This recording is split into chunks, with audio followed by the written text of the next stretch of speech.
My name is Kate McCarthy. I'm the Sustainable Communities Program Director at the Vermont Natural Resources Council, and I also coordinate the Transportation for Vermonters Coalition, which is a cross-sector coalition, and we advocate for a clean, sustainable, and innovative transportation system within our rural state. So I'm going to talk about why transportation matters. And I think for many of us, just based on our day-to-day experience, the basic answer is very obvious. Transportation matters because being able to get around helps us do what we need to do on a daily basis: shopping, jobs, school, access to services, healthcare, education, and childcare. But I'd like to go a layer deeper and talk about some of the other reasons that transportation matters, and in particular, why it's important that we promote a variety of clean, affordable, accessible transportation choices. I'm going to do that with a few slides. Why advance clean transportation and mobility choices? As Lauren said, greenhouse gas emissions are the first reason.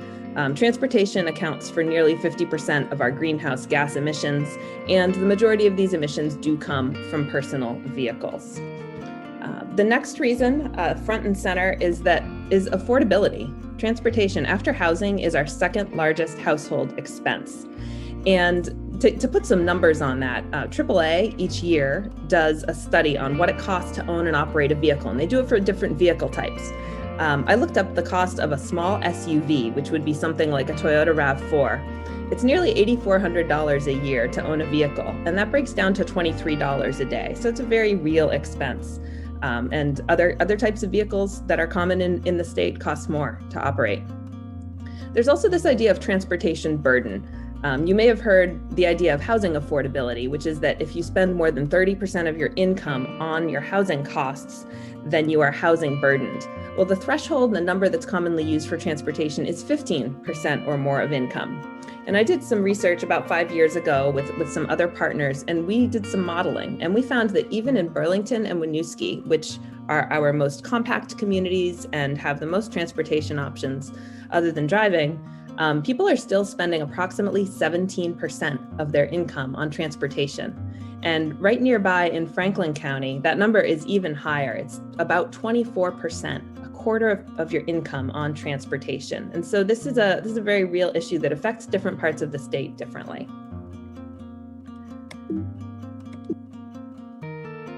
The next reason that transportation choice, particularly clean transportation choices and active transportation choices, are important is public health. The Vermont Department of Health did a study a couple of years ago and found that if we implemented all of the recommendations, the clean transportation recommendations of the Comprehensive Energy Plan, we could save $1.1 billion in reduced healthcare costs and increased productivity by 2050. That number really struck me when that study came out, the importance of avoided costs while also solving our mobility challenges. Another issue to consider when it comes to public health is isolation. So isolation it's the structural limitation that keeps people from getting out and staying connected. It's different than loneliness. And part of the structural problem is lack of access to transportation. And according to AARP, the physical health impact of isolation is the equivalent of smoking 15 cigarettes a day. It's more dangerous than obesity to one's health, and it's actually linked to a greater likelihood of early death, accelerated cognitive decline, poor cardiovascular function, stroke, and depression in adults 50 and older.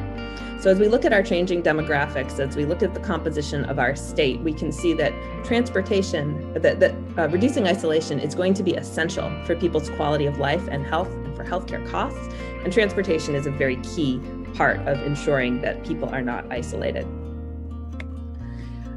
Transportation is also essential for equity, for access to opportunity, for convenience in daily life. And the lack of transportation choice disproportionately affects people of color and people with lower incomes. It also affects the many people who don't drive. And here we're talking about a third of the population, between children, including some people over 65, or those who choose not to drive. So a third of the population is in need of mobility solutions other than driving. And when I started talking, I didn't say the big list I have in mind of all the things that I think of when I think of mobility solutions. I think of driving, but I also think of carpooling.